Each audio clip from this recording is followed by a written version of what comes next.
تا تسپت دا سجین سشے دے کمزے دے کتابون داد لکلو دا ملنامو دا غجمکولو دا ملنامو زائد مرقوم لکل شو دا علماء کرام لکی دا ووزمکو لاند زائد دا ووزمکو لاند زائد او پا آغا زائد کی ناکار خلق و عمل نامی با اللہ جمع کئی او کم چی پا 23-18 آیات کی ویلی دی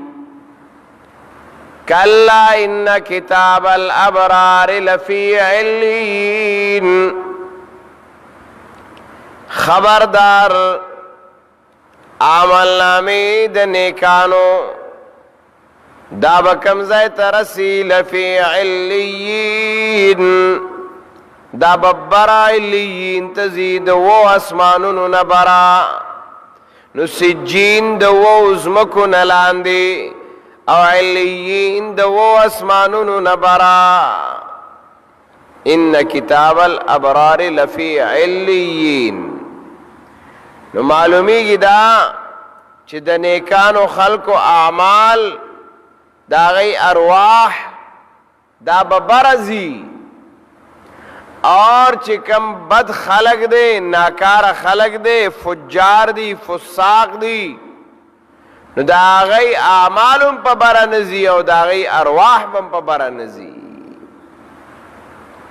دا ثابت اکڑا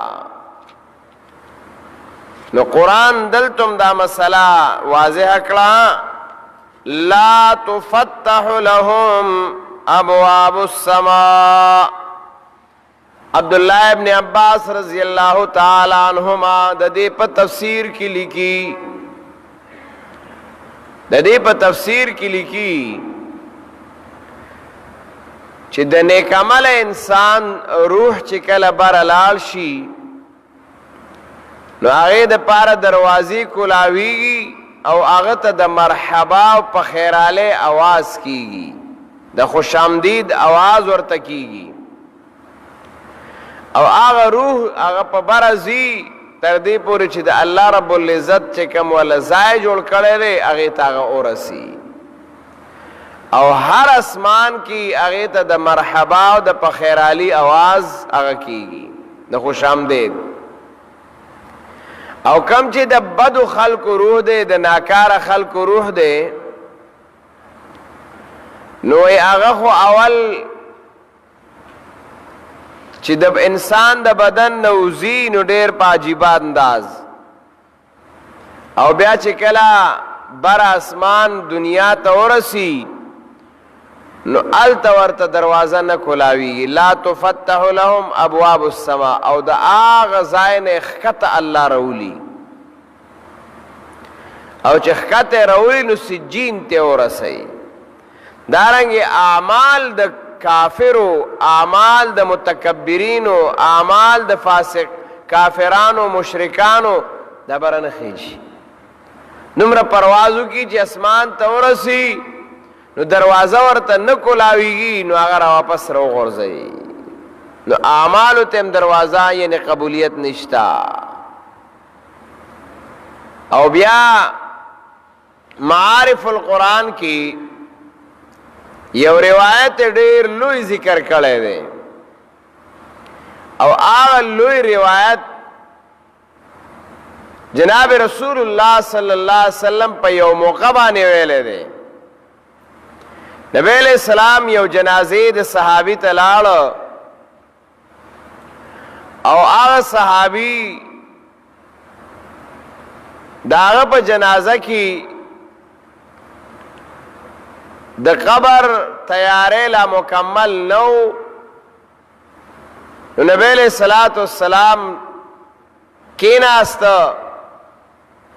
او صحابہ داغا نگیر چاپیر راٹول شو قبرستان کی او خاموش کے ناستل تردی پوری